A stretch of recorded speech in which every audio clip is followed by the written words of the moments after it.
किस तरह से दुष्कर्मियों के चक्कर में फंसती है सराया? क्या पत्रकार फ्राइडून कर पाते हैं ज़ारा की मदद? Hi, welcome back to our channel. आज हम आपको 2008 की एक ड्रामा फिल्म के बारे में बताएंगे जिसका टाइटल है the stoning of Soraya M. French Iranian पत्रकार फ्राइडून साहेब जब ईरान से यात्रा कर रहा है, जब उनकी कार खराब हो जाती है। वो सड़क पर कुछ घंटों तक इंतजार करता है जब तक कि एक छोटी बस नहीं आती जो उसकी कार को पास के गांव कुपे तक खींचने के लिए स्वीकार करती है। यह सब ज़ारा द्वारा देखा जाता है, जिसने कुछ हड्डियों और कपड़ों के टुकड़ों को दफनाने के लिए नदी का दौरा किया है, जो भेड़ियों द्वारा लगभग खा लिया गया है। वो फ्राइडून को स्थानीय मैकेनिक हैशम के साथ अपनी कार छोड़ते हुए देखने के लिए शहर वापस जाती है, जो पहले तो नौकरी नहीं लेना चाहता, लेकिन जब फ्राइडून उसे कुछ एक्स्ट्रा डॉलर्स देता है तो उसका मन बदल जाता है। ज़ारा ने नोटिस किया कि वो अपने बैग में एक टेप रिकॉर्डर रखता है और उसे यह बताने के लिए उससे संपर्क करने की कोशिश करती है कि गांव में बहुत गहरे रहस्य छुपे हुए हैं, लेकिन वो शहर के मुल्ला शेख हसन और मेयर इब्राहिम द्वारा बाधित किया जाता है, जो उसे पागल कहते हैं और उसे दूर भेज देते हैं। दो लोग अपने गाँव में फ्राइडून की उपस्थिति से काफी असहज हैं और उनसे कुछ व्यक्तिगत प्रश्न पूछने के बाद वे उन्हें उनके साथ दोपहर का भोजन करने की कोशिश करते हैं, लेकिन फ्राइडून उन्हें ठुकरा देता है और अकेले एक कैफे में जाता है। वहाँ ज़ारा फिर से उससे संपर्क करती है। वो उसके घर में एक हड्डी और एक नक्शा युक्त एक छोटी सी कागज की गेंद फेंकती है। फ्राइडून साथ खेलने का फैसला करता है, यह सुनिश्चित करते हुए उससे मिलने जाता है कि किसी ने उसका पीछा नहीं किया है। अपनी भतीजी की युवा लड़कियों को घर में वापस भेजने के बाद वो चाय बनाती है और फ्राइडून से उसकी कहानी सुनने के लिए कहती है, जिसे वो स्वीकार करता है और इसे रिकॉर्ड करने के लिए एक खाली टेप तैयार करता है। यह सब कुछ हफ्ते पहले शुरू हुआ था। ज़ारा की एक भतीजी सराया मनुचेरी थी, जिसकी शादी अली नामक एक अपमानजनक व्यक्ति से हुई थी। उनके एक साथ 4 बच्चे हैं, 2 लड़के और 2 लड़कियां, लेकिन उनका रिश्ता न के बराबर है। अली सराया को तलाक देना चाहता है ताकि वो 14 साल की लड़की मेहरी से शादी कर सके, लेकिन सराया उसे तलाक नहीं देगी क्योंकि वो अकेले परिवार का पालन पोषण नहीं कर सकती। अली शेख से बात करने की कोशिश करता है और जब वो मना कर देता है तो वो उसे एक अपराधी के रूप में उसके अतीत को गांव के सामने प्रकट करने की धमकी देता है। इसलिए शेख के पास स्वीकार करने के अलावा कोई अन्य विकल्प नहीं बचता। शेख अपने घर पर ज़ारा से मिलने जाता है और पहली बार में इस बात से अनजान है कि ज़हरा उनकी बातचीत सुन रही है। वो उसे एक पत्नी के रूप में अपने कर्तव्यों की याद दिलाने की कोशिश करता है, जिसे अगर वो पूरा नहीं कर सकती है तो तलाक को स्वीकार करना सबसे अच्छा विचार है। अली उसे लड़कियों को रखने की अनुमति देगा, जबकि वो लड़कों को ले जाएगा और ज़हरा घर भी रख सकती है, लेकिन यह उनके लिए जीवित रहने के लिए पर्याप्त नहीं है। शेख ने तब थोड़ा अतिरिक्त प्रस्ताव जोड़ने का फैसला किया। वो उसे और उसकी बेटियों के लिए पैसे प्रदान कर सकता है और ऐसा करते समय वो सराया से मिल सकता है और वो उसके लिए एक तरह की टेम्पररी पत्नी हो सकती है। उसी समय ज़ारा अपनी भतीजी को एक वेश्या के रूप में मानने के लिए उस पर चिल्लाने के बाद अंदर आती है और उसे बाहर निकाल देती है। एक बार जब वो चला जाता है तो ज़ारा सराया से अली के साथ उसके संबंधों के बारे में पूछती है और उसका जवाब उसे अपने शरीर पर छोड़े गए घावों को दिखाने के लिए होता है। जब भी वो जो चाहता है वो लेता है। कुछ घंटों बाद जब सराया और उसके बच्चे भोजन कर रहे होते हैं, अली घर लौटता है और उस पर चिल्लाता है, यह कहते हुए कि उसने उसे शर्मिंदा किया है और तलाक को स्वीकार नहीं करने के लिए उसे शहर का हंसी का पात्र बना दिया है। वो अपने 2 लड़कों से उन सभी के बारे में बात करना शुरू कर देता है जो वे छोड़ने में सक्षम थे, तलाक नहीं चाहते थे और अपने बच्चों के सामने मेहरी का जिक्र करते समय शर्म की बात नहीं होने के कारण उन्हें उसके खिलाफ कर दिया। सराया ने अली पर एक बुरा पति होने का आरोप लगाना शुरू कर दिया, क्योंकि वो उसे और लड़कियों को उनके लिए प्रदान किए बिना छोड़ना चाहता था, लेकिन उसका सबसे बड़ा बेटा उस पर चिल्लाता है और उससे कहता है कि वो एक आदमी से इस तरह बात न करे। अली उसे टेबल साफ करने का आदेश देता है और स्थिति पर क्रोधित होकर सराया ने एक प्लेट को फर्श पर फेंक दिया, उसे टुकड़ों में तोड़ दिया। जब अली उसे बताता है कि उसके पास उसके लिए पैसे हैं तो वो आखिरकार अपनी सीमा तक पहुंच जाती है, इसलिए वो अपनी लड़कियों को पकड़ लेती है और घर छोड़ने की कोशिश करती है। अली उसे 2 बार मारता है, उसे रहने के लिए डराने की कोशिश करता है, लेकिन सराया बहादुर रहती है और अपनी बेटियों के साथ ज़ारा के घर में रहने के लिए निकलती है, जो मियाँ से उनकी मदद लेने के लिए बात करने का वादा करती है। वो सोचती है कि वो उसका पक्ष ले सकती है क्योंकि वो उसके साथ हुआ करता था और उसने एक बार उससे शादी करने की कोशिश भी की थी। उनकी बात अचानक हैशम से बाधित हो जाती है, जो ज़हरा की मदद के लिए अपनी बुरी बीमार पत्नी के साथ आता है, क्योंकि डॉक्टर शहर से बाहर है। अपने घर के रास्ते में ज़हरा अली को अपनी कार में एक अन्य महिला के साथ देखती है, लेकिन अभी के लिए उसे हाशिम की पत्नी पर ध्यान देना चाहिए। अफसोस की बात है कि जहरा कुछ भी नहीं कर सकती है। जब तक वे वहां पहुंचते हैं, वो पहले ही मर चुकी होती है। वो परंपरा की मांग के अनुसार उसे दफनाने के लिए तैयार होने में रात बिताती है और सुबह में सराया मदद करने के लिए आती है। उन सभी महिलाओं को बाहर निकालती है जो पहले से ही उसकी मृत्यु का सम्मान किए बिना पत्नी के सम्मान को लेने की कोशिश कर रही हैं, यह दावा करते हुए कि हाशिम को उनकी आवश्यकता नहीं होगी। एक बार जब वो शरीर के साथ हो जाती है तो जहरा को शेख द्वारा बुलाया जाता है, जो उसे बताता है कि हाशिम अकेले अपने घर और अपने बेटे की देखभाल नहीं कर सकता है, इसलिए सराया के लिए उसकी मदद करना एक अच्छा विचार होगा।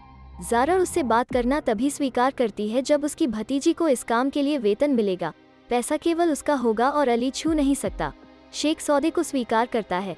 जैसे ही ज़ारा इमारत छोड़ती है, उसे इब्राहिम ने रोक दिया है, जो उसे अपना मुंह न दिखाने की चेतावनी देता है, नहीं तो वो परेशानी में पड़ जाएगी। सराया हाशिम के साथ काम करना शुरू कर देती है, जल्दी से उसकी और उसके बेटे की प्रशंसा प्राप्त कर रही है। सराया इस बात से अनजान है कि अली हमेशा उन्हें दूर से बातचीत करते हुए देख रहा है। हाशिम सराया के साथ अच्छा व्यवहार करता है और इससे उसका मूड बेहतर होता है। वो अपने कपड़े खुद बनाना शुरू करती है और अपने कुछ पैसे ज़ारा को देती है, जो इसे छुपाती है और इसे बचाती है ताकि भविष्य में उसके पास अली को तलाक देने और अपनी बेटियों का समर्थन करने के लिए पर्याप्त हो। एक रात अली शेख से बात करता है और उसे बताता है कि उसे लगता है कि सराया उसे हाशिम के साथ धोखा दे रही है। बेवफाई की सजा पत्थरबाजी है, इसलिए शेख को लगता है कि अली इन आरोपों के साथ बहुत दूर जा रहा है, यह जानते हुए कि सराया इस तरह का काम करने वाली नहीं है। अली सिर्फ इतना कहता है कि वो उसके समर्थन के लिए भुगतान नहीं करना चाहता है और वादा करता है कि वो एक गवाह ढूंढेगा ताकि वे इसे मुकदमे में ले सके। लेकिन सबसे पहले वो सराया के अपने छोटे से शहर में रात के दौरे के बारे में अफवाह शुरू करने जा रहा है। अगले दिन बेकरी में मदद करते हुए जहरा पहले से ही उन अफवाहों को सुनती है जो कि दूसरी महिलाओं के मुंह से आ रही हैं। सराया के पास एक दिन की छुट्टी है, इसलिए वो अपनी बेटियों के साथ पिकनिक पर जाती है और कुछ फूल उठाती है, जिसे बाद में वो सजावट के रूप में हाशिम के घर ले जाती है। जब वो अपेक्षा से पहले घर लौटता है तो वो उसे रात के खाने के लिए रहने के लिए आमंत्रित करता है, लेकिन यह सुनकर भी कि वो अकेले खाने से नफरत करता है, वो उसे ठुकरा देती है। अगले दिन ज़ारा अली और शेख को इब्राहिम के साथ बैठक करते हुए देखती है, जो वास्तविक सबूत या गवाह प्राप्त होने पर ही सराया को मुकदमे में डालना स्वीकार करेगा। बाद में ज़ारा भी उससे बात करने की कोशिश करती है, उस पर अली के साथ साजिश रचने और चेहरे पर थप्पड़ मारते हुए आरोप लगाती है कि सराया हाशिम के साथ सो रही है। उसे अली का गुलाम कहने के बाद ज़ारा सराया को देखने जाती है और उसे चेतावनी देने की कोशिश करती है कि क्या हो रहा है, लेकिन सराया को लगता है कि उसकी चाची सिर्फ पागल हो रही है। इस बीच हाशिम को अली और शेख के साथ बैठक करने के लिए बुलाया जाता है ताकि वे उससे सराया के उसके आसपास के व्यवहार के बारे में पूछ सके। ये प्रश्न उसे असहज करते हैं और फैक्ट यह है कि वे उसे एक अनुबंध की पेशकश करते हैं जिसे वो नहीं पढ़ सकता है। इससे मामलों में मदद नहीं मिलती है, इसलिए वो छोड़ने का फैसला करता है। हालांकि अली और शेख उसके घर जाते हैं और धमकी देते हैं कि अगर वो सराया के मुकदमे में गवाह बनना स्वीकार नहीं करता है तो वो उसके बच्चे को मानसिक अस्पताल या जेल भेज देगा। अपने बेटे को पीड़ित नहीं चाहते, हाशिम ने हार मान ली और उनके लिए झूठ बोलना स्वीकार कर लिया, यह कहते हुए कि सराया उनके बिस्तर पर सोती है और उससे बात करती है जैसे कि वो उसका पति हो। सराया ने कसम खाई कि उसने कभी धोखा नहीं दिया और जहरा बताती है कि लोगों के लिए अच्छा होना कोई अपराध नहीं है, लेकिन उस समय हाशिम आता है और झूठ बोलता है कि अली ने उसे कहने में हेरफेर किया था। इब्राहिम के लिए मुकदमे का पीछा करने के लिए यह पर्याप्त है। वो अली, उसके दोस्त और बेटे शेख और यहाँ तक कि सराया के पिता मोटेज़र रामजानी को भी सहायता करने की अनुमति है, लेकिन सोरिया को खुद घर पर इंतजार करना होगा। कुछ घंटों बाद फैसले की घोषणा उसके अपने पिता ने की। सराया को दोषी पाया गया है और उसे 1 घंटे में पत्थरवाह किया जाएगा। जब खबर ज़ारा के घर तक पहुंचती है तो वो सराया को भागने में मदद करने की कोशिश करती है, लेकिन बाहर ऐसे पुरुष हैं जो उन्हें वापस घर में धकेल देते हैं। अपने भाग्य को स्वीकार करते हुए सराया अपनी बेटियों को अपने पुराने फैमिली ज्वेलरी देकर अलविदा कहती है और ज़ारा स्वीकार करती है जब वो चली जाएगी तो वो उनकी देखभाल करेगी और एक दिन उन्हें अपनी माँ के साथ जो हुआ उसकी सच्चाई बताएगी। इसी बीच गांव के लोग पत्थर उठाकर गड्ढा खोदकर पत्थर मारने की तैयारी में लग जाते हैं। यहाँ तक कि बच्चे भी मदद कर रहे हैं, जबकि शेख अपनी दाढ़ी काट रहा है और इब्राहिम अपने भगवान से प्रार्थना करता है कि वो सही काम कर रहा है। सराया का सबसे छोटा बेटा भी अलविदा कहने आता है, लेकिन सबसे बड़ा अभी भी उससे नफरत करता है और अपने भाई को ले जाता है। जैसे ही सराया टूट जाती है और रोने लगती है, जहरा अपने बालों को ब्रश करके और उसके लिए एक गाना गाकर आराम का एक आखिरी पल देने की कोशिश करती है।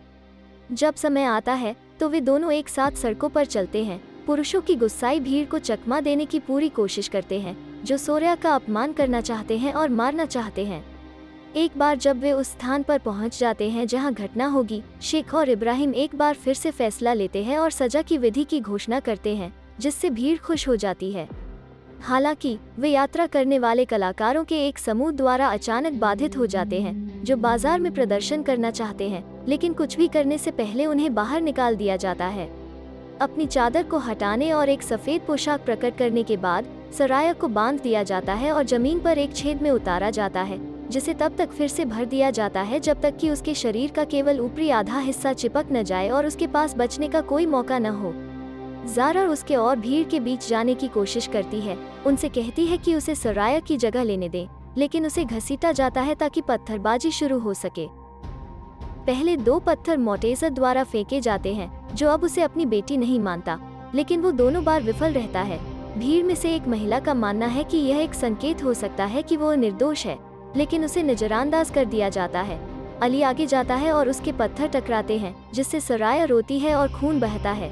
शेख आगे जाता है और उसके बाद सराया के दोनों बेटे उस पर भी पत्थर फेंकते हैं। हाशिम को भी एक पत्थर दिया जाता है, लेकिन वो खुद को ऐसा करने के लिए नहीं मना पाता है, इसलिए वो अपने बेटे के साथ क्षेत्र छोड़ देता है।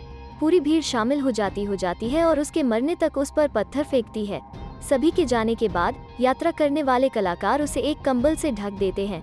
बाद में शाम को जहरा और उसके दोस्त शव को नदी के पास छोड़ने के लिए ले जाते हैं, जबकि शहर जश्न मनाता है। वर्तमान में वापस फ्राइडून जहरा की कहानी को रिकॉर्ड करना समाप्त कर देता है और टेप को रिकॉर्डर से बाहर निकालता है, इसे टेबल पर छोड़ देता है, इससे पहले कि हाशिम उसे बताए कि उसकी कार तैयार है।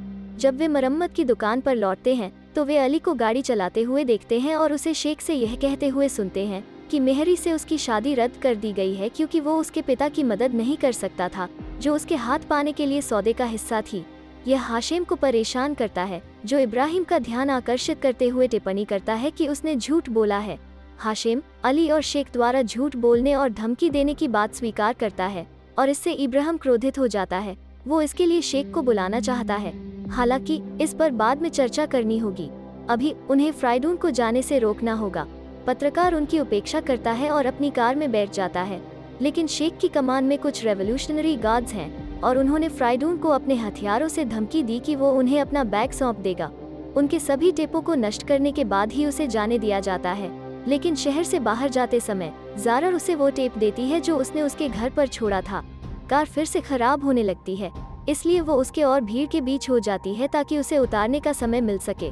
फ्राइडून उस पर फेंके गए पत्थरों की परवाह किए बिना दूर जाने का प्रबंधन करता है और ज़ारा इस तथ्य का जश्न मनाती है कि कहानी पूरी दुनिया तक पहुंच जाएगी। फ्राइडून बाद में कहानी को एक पुस्तक के रूप में पब्लिश करता है, जो एक अंतर्राष्ट्रीय बेस्टसेलर बन गई है। तो कैसी लगी आपको आज की रिकैप कहानी? अपने जवाब हमें कमेंट बॉक्स में ज़रूर बताएं। वीडियो को लाइक और शेयर करें, साथ ही चैनल को सब्सक्राइब करें।